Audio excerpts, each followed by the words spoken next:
I'm glad to see you all here again for the next session, because as we continue, we will keep our focus on money, which is something very important, isn't it?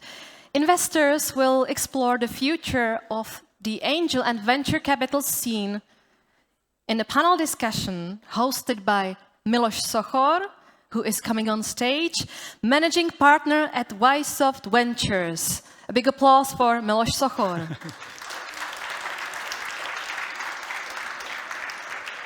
And last thing from me, this session is also partnered by Hladký Legal. Enjoy it. Miloš, the floor is yours. Good afternoon, ladies and gentlemen. As Martina said, my name is Miloš Sochor, and I'll be hosting this panel for the next 45 minutes or so. And we have a very important subject to talk about, money. But to talk about it, we need the panelists, so please let me introduce them. I'll start with the most honorable guest, which is His Excellency, Mr. Bijan Sabet, the United States Ambassador to the Czech Republic. Please welcome.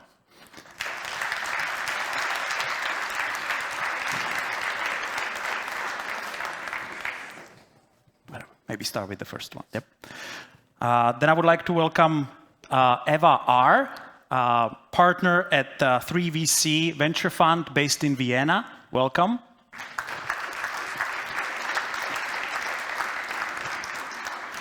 Mr. Karel Obluk, partner at Evolution Equity Partners and an angel investor here in Czech Republic.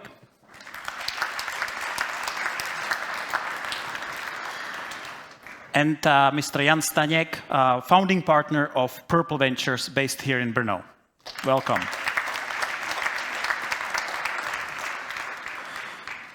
Before we get into the discussion and before I join our guests, there's a couple of things I would like to mention.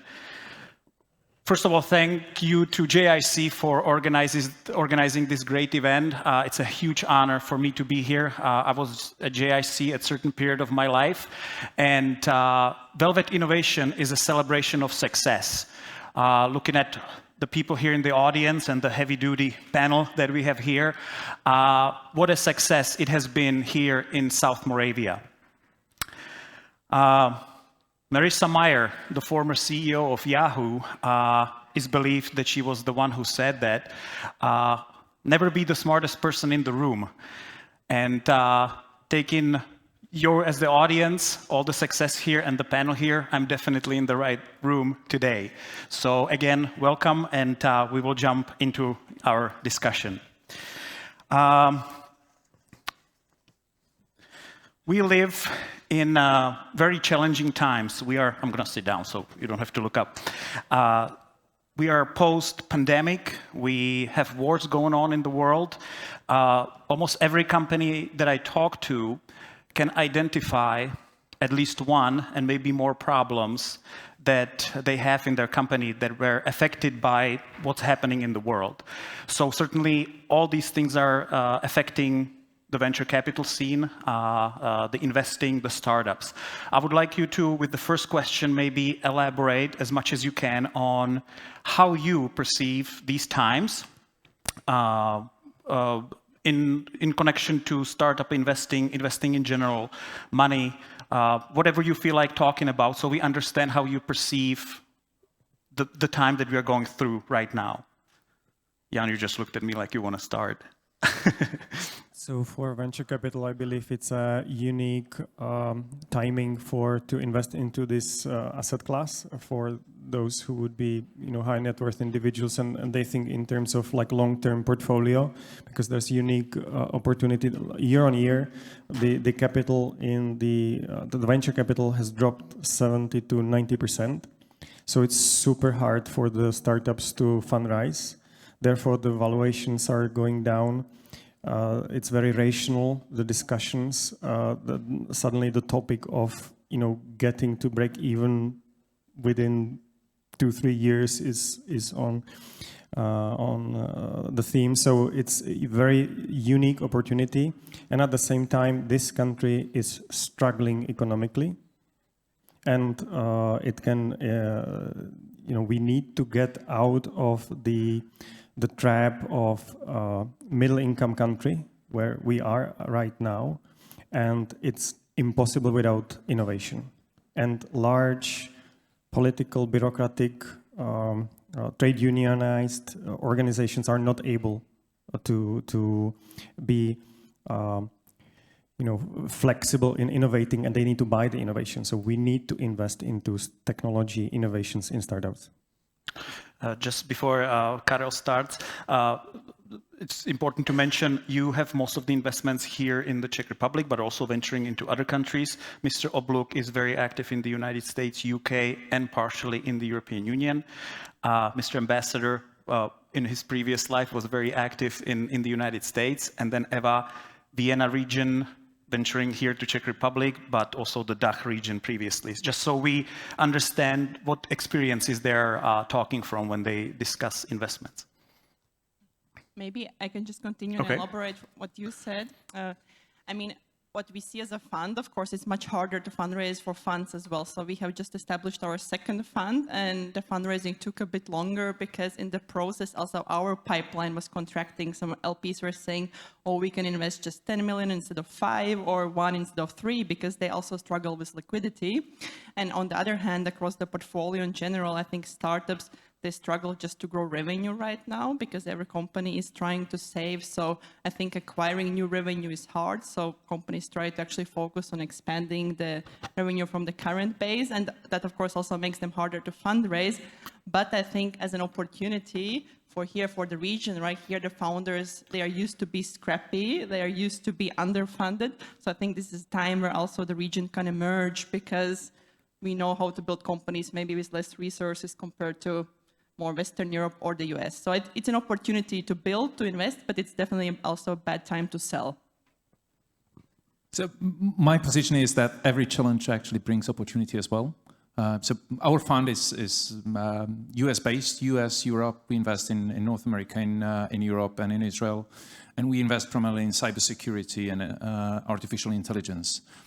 From that perspective, and we also invest in a bit later stage companies. So our typical companies are B+, investing, we have over $1 billion assets under management.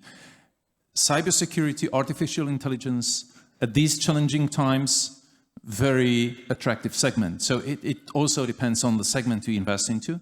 And also the US, when we look at the market in the US versus the UK versus Israel versus Europe, Central, Western Europe, very different in each of these segments.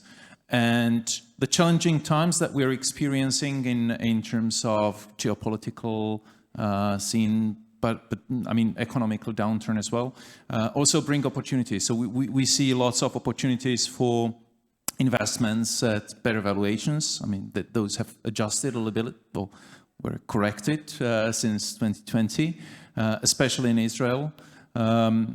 And at the same time, it can be very, very attractive for investors. So we actually do not have a major challenge in raising our new fund because simply this segment is attractive. So I think looking forward, ideally you predict what's happening. We do not have crystal balls, but if we had crystal ball, it would be much easier to predict what's happening. But if you're trying to stay on the edge of investments and segments, it's obviously can bring very interesting opportunities as well.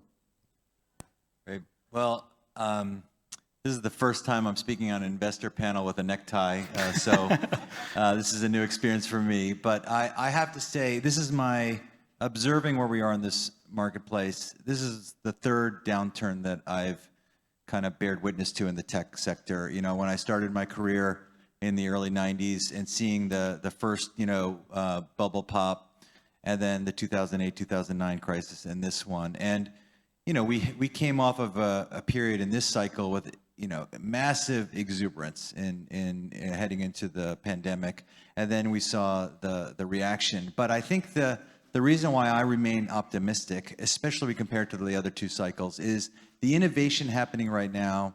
These are ambitious, bold ideas, and I think this is the path that gets me really excited. These are not incremental ideas. These are not incidental. These are world-changing ideas to address climate change, deal with the future of AI, autonomous vehicles, new industries are being born. I think the best opportunities that I saw as a venture capitalist for nearly 20 years is when entrepreneurs are looking to create new markets, not just disrupt existing ones. And that's the thing that I'm most excited about seeing in this country, other places in Europe and in the United States. So, you know, I think there are tremendous opportunities now in terms of finding great people that want to work on these ideas.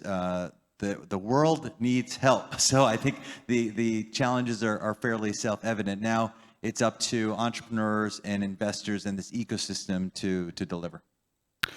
I would like to ask you a follow-on question, Mr. Ambassador.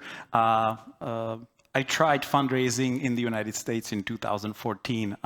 It was the very first fund. It was a very tough proposal, and because no track record, and I just basically tried. But it was a huge gap for, and now I understand it, for the U.S. investors to venture into, you know, Central Europe, Czech Republic, Brno. I just wonder, you have buddies in the investor business.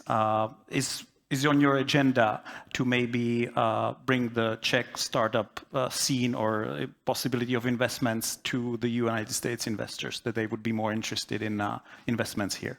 You know, in my current role, you know, my principal role is to strengthen ties between the United States and the Czech Republic. And one area I see a lot of opportunities to help Czech startups thrive in the United States and for U.S. companies to thrive here. There's, you know, U.S. companies, tech companies, small companies that are doing quite well. We have companies that are merging and combining into things like Gen Digital. We recently brought a delegation of Czech startups to the U.S. We had a startup competition at our embassy for women-led startups earlier this year. So this is an area that, you know, I'm very passionate about, and we're gonna spend more time on this. So the answer is yes. Okay, very good, very good. Mr. Obluk, could you elaborate on, you've mentioned, you're not in one of the few, but you certainly are focused on cybersecurity and AI, which is very hot, especially during turbulent times and at the moment. Can you go a little deeper on what does that mean? There are companies here that are maybe seeking funding. What does it mean? You have big interest from investors that want to put money into your fund. Also, you have a strong deal flow, which is something I would like to build upon and talk about deal flow, because in order to fund the future, we need the deals and we need the right environment. So I would like to ask you about your current deal flow and what do you see in the markets. So I wanted you to elaborate, because you lit up when we talked about it in the foyer, that it's good times for cybersecurity and the field that you are in right now. Actually, it's not just now good time for cybersecurity. We've seen that. I mean, we founded Grisoft AVG long time ago. We built one of the unicorns coming from Central Europe. Avast was the other one. Now merged the Gen Digital with Norton or Symantec. That is a good sign of what an enormous opportunity cybersecurity has been over the years, because companies simply need to protect their assets, they need to protect their businesses, but they also need to protect, I mean, they're protecting, and we are trying, through investments, we are trying to protect what is important to us as people, as citizens. I mean, it's about privacy, it's about being able to do what we want, how we want to. It's about protecting not just the lives, but also, I mean, what matters the most to each of us. And that is universal, and that just is over the time that we've been investing in the US, in Europe, in Israel, that's been the same. And therefore, it resonates very well with our investors. But it also means that we're finding very interesting, attractive opportunities, because unfortunately, there are also lots of bad guys who are trying to misuse the opportunities that they have. Advancements in artificial intelligence to attack companies, to attack people, to steal personal data, to misuse technology for geopolitical advantages. And therefore, we have to protect all that. We stand by those who are trying to protect it. And that is kind of universal and resonates very well. So simply that segment, I happened to be at the right place at the right time with helping to build a cybersecurity business, and that's the background. And here, especially in the Czech Republic, by coincidence, there are lots of people who actually understands this technology and this segment, and therefore it's a great opportunity for many other companies to come to succeed in this segment. Okay. Jan, could you elaborate on the deal flow, the pipeline, the types of deals that you're seeing, or what field should I be in to knock on your door that you like to see the most? The quality went up tremendously, also the quantity. We have certain topics we like, and we see more and more of it. There's digital health, there's energy tech, there's still good old software as a service. Similar topics, also the cybersecurity, things around deep tech, Internet of Things. We also believe that there will be major changes happening in years to come in education, edutech. What I want to mention is that in this part of the world, we seriously have ability to create world-class engineering products, world-class. And where the venture capital or private equity needs to come and help that these companies, where compared to Israel, where I happen to be in June, where that's the startup nation becoming grown-up nation, right?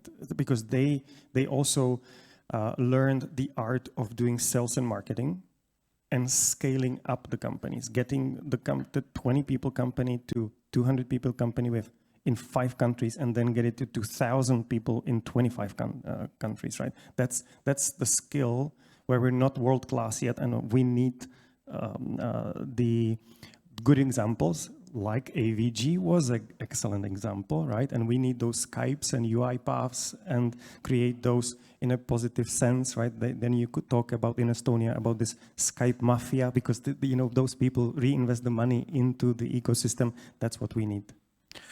Yeah, this is a common subject with investments here in Czech Republic. We have wonderful technologies. Then we get off the ground, but then we lack the ability to execute on building global companies, because we have it's happening here, but we need more know-how and more people that have those that experience. Eva, can you elaborate on your deal flow and what you see in the market? Yeah, sure. So in general, we typically would invest, I think, one stage before Karel, so focusing on the Series A stage, which for us means the company has found a product market fit. They have hopefully figured out one go-to-market channel that already scales. And then when we invest, we expect them to continue working on the product and also then double down on the working channel, experiment further. We are industry agnostic, because when we started 7-8 years ago, we said it doesn't really make sense to go and compete for the deals in the UK or France and similar countries. The markets there were already saturated, but we saw an opportunity here in Central Europe. So we look at DACH, we look at the Baltics, we look at the Eastern Europe. And so our deal flow, everything is there. Of course, now there is definitely an increase into the companies that tackle the climate change. There is now an increase of companies that go actually for, regulatory compliance, because the EU is just, pushing one regulation out after another. But in general, I think we have everything here. We definitely have a stronger B2B DNA in this, I think, in the continent. We are good with digital health, but digital health, it's so hard to bring it to the market. We have 2 investments. I think we see everything in the region, but it's just very hard to make investments into the space. But yeah, I think opportunities are everywhere. And what you say, right, about the sales and marketing talent, it's true. But I think as we get used to working in a hybrid setup, in a remote setup, I think companies now can hire and build the go-to-market team in another country, find ways how to collaborate. And for us, it's important that the founders are just aware that this is important, that they know that maybe this is a weakness, that they look for that input, look for those team members. That's very important for us, because if they think they can do everything, that they can also do sales and marketing. If they can't, that's orange or yellow or red flag. It depends on the situation. Mr. Ambassador, you were nodding in agreement. I agree. This need for go-to-market skills is essential. It reminds me of a saying my friend Paul Graham used to say, that every company needs a hacker and a huckster. And huckster was at the time trying to be a generous word on a go-to-market. Somebody who could tell the story and really bring it to market. So I think that's true. But I also think the other essential thing is kind of a cultural embrace of risk. You know, what I saw in the U.S. As an entrepreneur, then as a venture capitalist, is there was a risk, embracing of risk on the West Coast that didn't exist on the East Coast of the United States. I remember I was mentioning the story a little earlier today in a different conversation. I was on the board of Twitter, and very early we had like 15 employees, and Facebook made an offer to buy the company for $500 million. So I'm living in Boston, but I'm on the board of this San Francisco company of 3 college dropouts and no revenue. And all of my East Coast friends and colleagues were like, "You've got to take that offer. You're crazy if you don't take that offer." And on the West Coast, the answer was, "This is obvious. We're going for it." And you know, and in my view was, if the founders wanted to go for it, we're going for it. And if the founders wanted to sell, we're going to sell.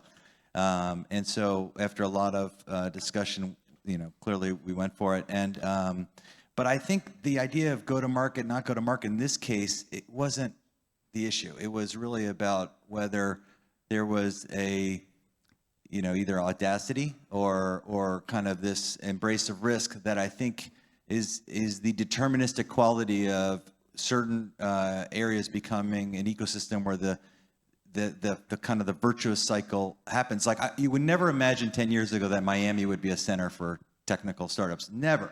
And now Miami is like a hotbed for startups. And this was not, you would never believe it. So I believe that the Brno and Prague and other areas in the Czech Republic has the same potential. It's just a question of whether the culture can embrace risk up and down the stack. Thank you very much for this insight. You actually brought up a good subject, which was one of my areas that I wanted to discuss. When I looked at reports about venture capital in general, we see, or I read that there's a more cautious and patient approach to scaling at the moment. I have always been that way, more conservative. We never wanted to invest companies that would run into the red numbers. We wanted them to be profitable, and then those conversations with investors are much easier than if you really go fast and you create a loss, but you're growing.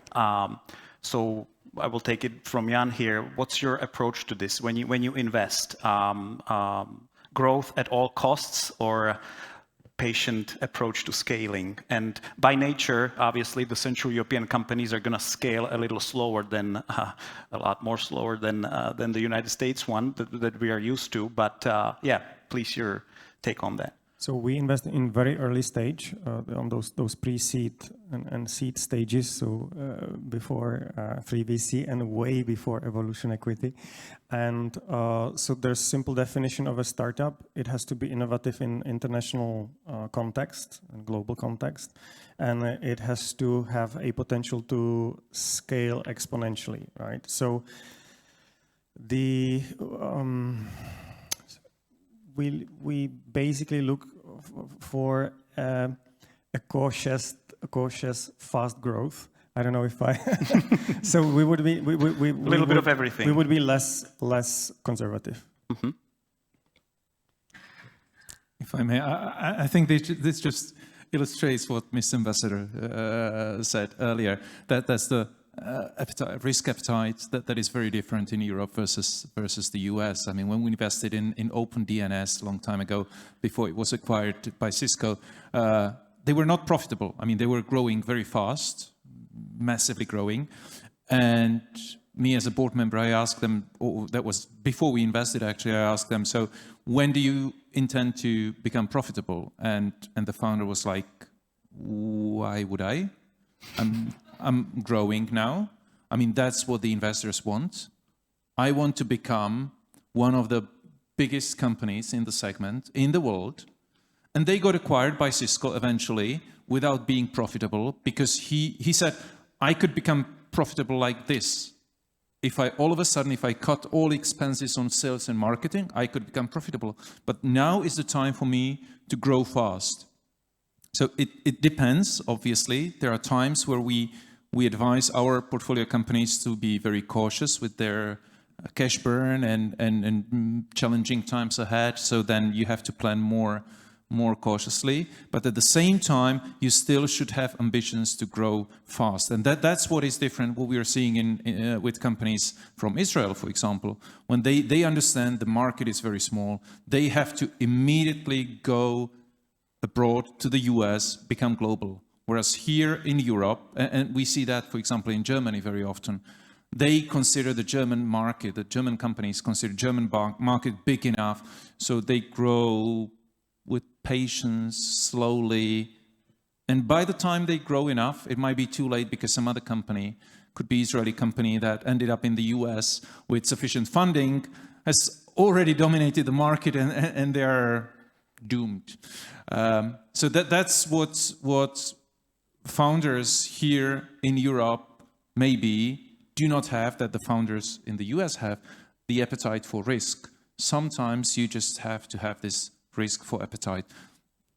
Yes, it's changing at times, but that's how I see it. Okay. I think how we approach it is similar with what you just said. Like, we need to believe that the company could be profitable if that the business model would actually works if they slow down the sales and marketing investment, because they wouldn't go for that aggressive growth. The company should be able to be profitable. But of course, when we invest, we actually want the company to burn the money to invest into the growth, but the business model in the back needs to make sense. So gross margins have always been important, not just now. And I think also the difference is, for example, we have one company in the portfolio. They burn quite a lot of money. The gross margins are not great yet because it's a very complex product, but the ultimate upside is so big that we say, yes, we accept this higher risk here, like, let's go for this. But then, you know, if we look at something that is more like red ocean, more competition, it's more just an execution game, maybe less novelty, then I think it's way more about just the numbers and being capital efficient and so on. So that's how we approach it. So you have all confirmed that money is not the problem. We have deal flow. Some environments are great. So why do we see this trend? Why do you think we see this trend that the more patient approach to scaling? What could be the factors you think?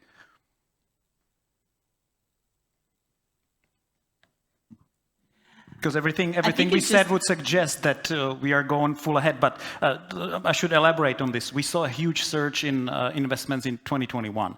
Then it went down in 2022. 2023 sort of continuing that way, although we see some bump and mainly driven by AI.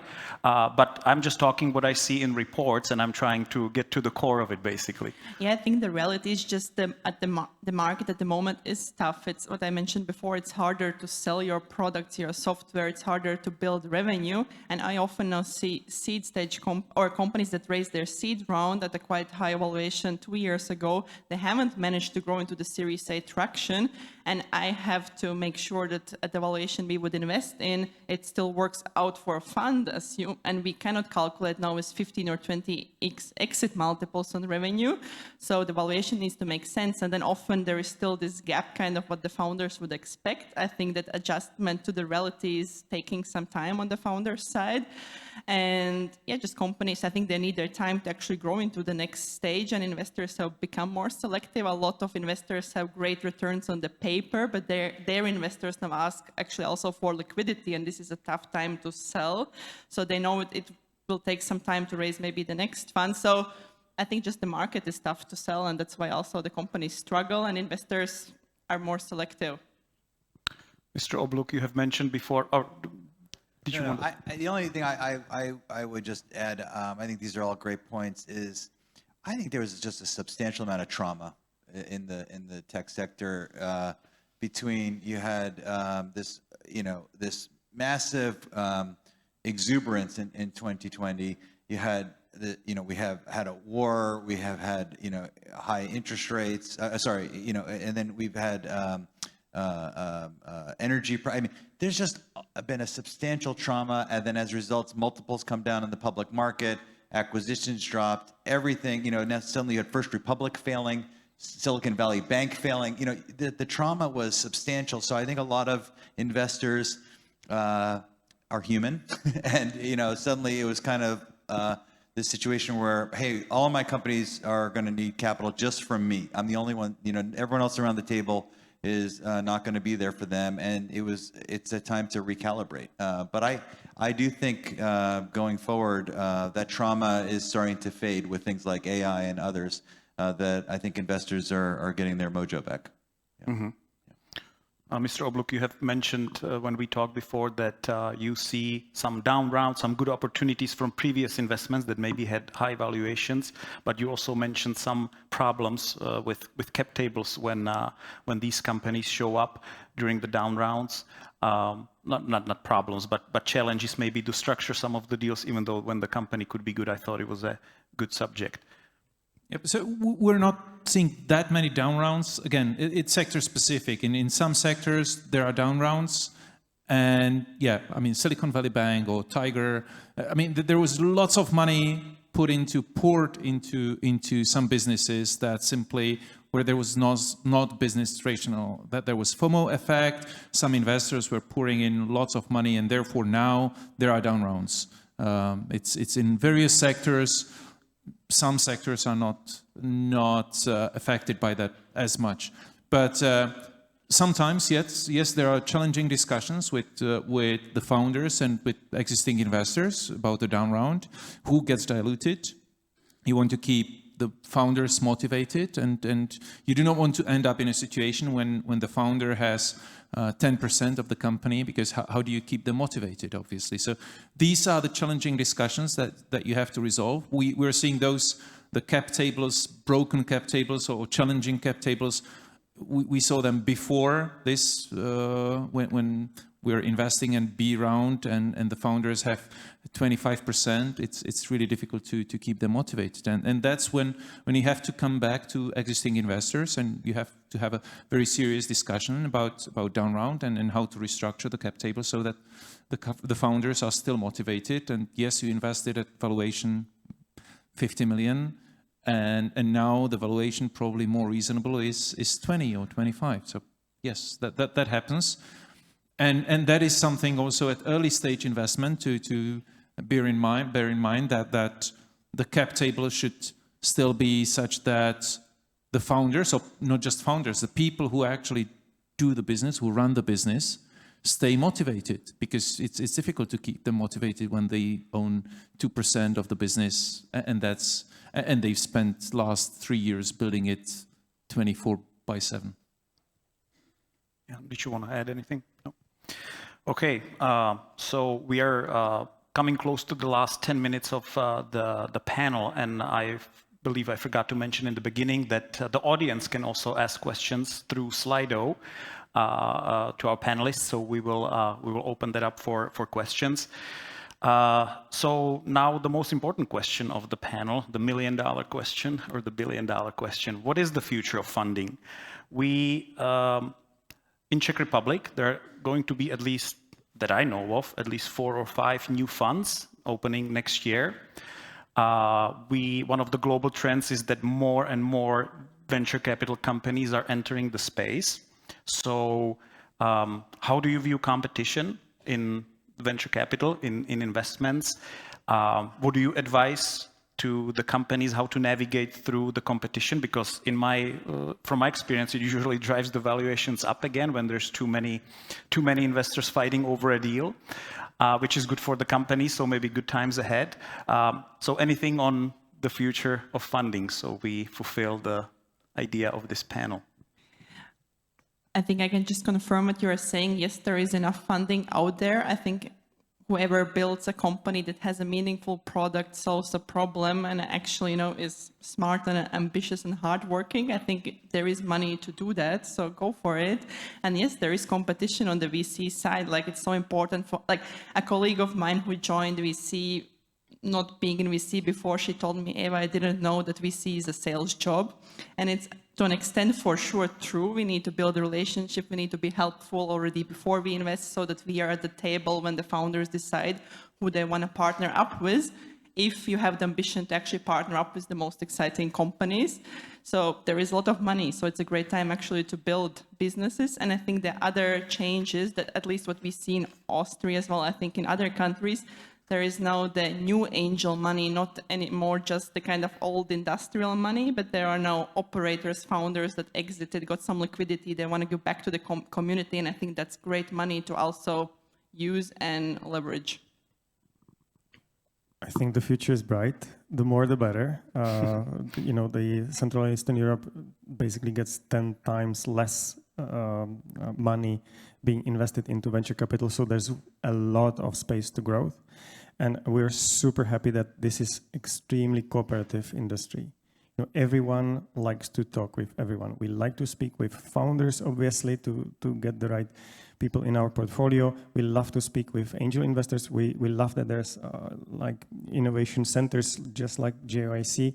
Accelerators, we love to speak with funds which are same size and co-invest. We always co-invest, right? So we love to, introduce the startup we are seriously considering investing into to other funds and vice versa, share the deal flow, and introduce our portfolio companies to bigger funds, right? So the future is bright. Okay. So I would say even before the funds come into play, angel investment, early stage investment, and now I'm trying to promote also, I mean, with my other hat on, I'm trying to promote the early stage ecosystem, especially here in the Czech Republic, because that's where I live. And I think 5 years ago, International Monetary Fund did a great study on how to help the Czech economy. And then one of the conclusions was promote early stage ecosystem, angel investments even more. There have been lots of success stories here. I can see a number of people here whom I know who exited their businesses. Czech Founders is a VC fund that is a good example where former founders and successful entrepreneurs are now investing money into new businesses. There are opportunities to invest as well, early stage. If people don't know how to do it, they should join clubs, investment associations, or put money into funds. But there are opportunities. There are people who know how to invest, who want to help the ecosystem. So those who have great ideas should just go for it and try it and present their ideas, learn from their mistakes and from mistakes of others. So join others, like JIC is doing a great job in teaching entrepreneurs and educating entrepreneurs on how to do that, and just go for it and try it.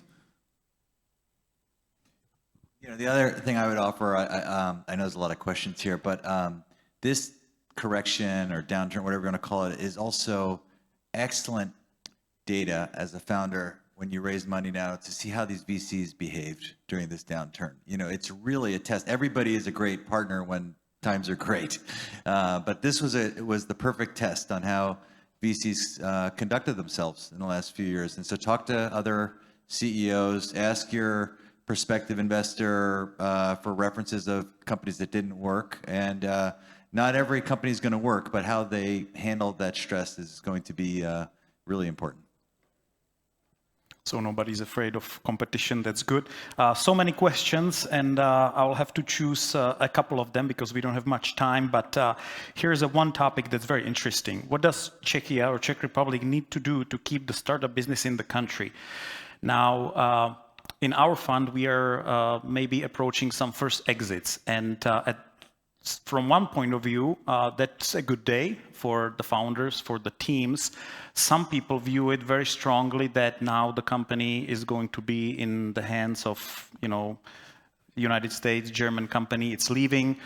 I see the bright side of the founders. I see that in Mr. Obluk as well, somebody that has been very successful, came back, started a fund, is doing investments here. So what does Czech Republic need to do to keep the companies here, or keep the know-how, the people, the money, so it sort of continues, so it doesn't, or at least, so it doesn't leave, the country, as we like to think about it? Let them be. Let them be. Just let them be. Let them do their stuff. And I think what would seriously help is that we have up-to-date laws such as, around employee stock option plans. We are not convinced that what's coming is a good thing. There's a change, but it's a shitty one.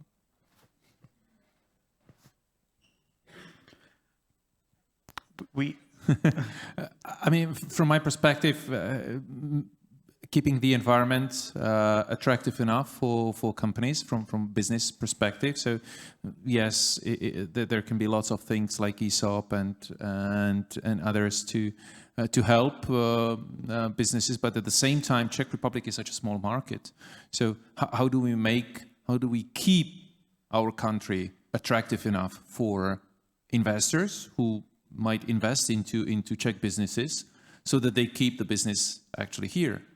AVG Krysov was founded in Brno, and that's where the headquarters stayed for many, many years until the business was simply so global that it required headquarters somewhere else. But I mean, still, number of people, and I can see actually quite a few familiar faces from those times, who live here and work for global businesses in the US or here.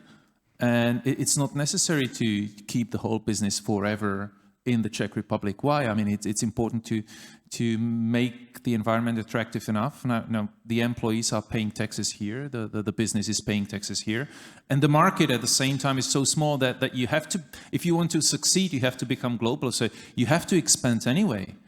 And it doesn't matter whether your developers or your salespeople reside in Brno or in Plzeň or Ostrava or I don't know, in New Hampshire or wherever. I mean, where it is good for the business.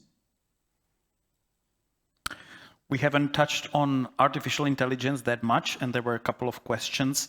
What are the most important sectors for sustainability when it comes to AI? Because definitely those are technologies we have to be sort of careful with. So what would be your take on that? Anybody? Well, I think the sectors that are at the moment also, eagerly looked after by VCs, it's how do you deal with the data security when you build your AI applications? How do you deploy AI in an enterprise segment so that it's compliant with whatever you need to be compliant with? With more upcoming regulation, now there are first startups that go for the AI governance that you actually, and so I think those old adjacent topics are very, very relevant. Some funds also still do invest in the underlying infrastructure. We are a relatively small fund, and I think we cannot afford to invest in the underlying infrastructure. It's very, very risky and very, very expensive. But yeah, I don't know that answers the question, but that's at the top of my mind. I also like this question to maybe end on the softer note, back to the decision process as an investor. What soft characteristics you look for in a startup when investing? I like that question because it's not always just about the Excel, it's about the gut feeling, the personality. You need to be able to explain what is it that you're doing and sell your idea. Because you need to sell it to your people, you need to sell it to customers, and you need to sell it to investors. If you're not able to, and we see 1,000 startups per year. We get pitch decks from 1,000 startups per year. We talk about 100 of them, and I have to stop them. I used to wait for half an hour to stop them.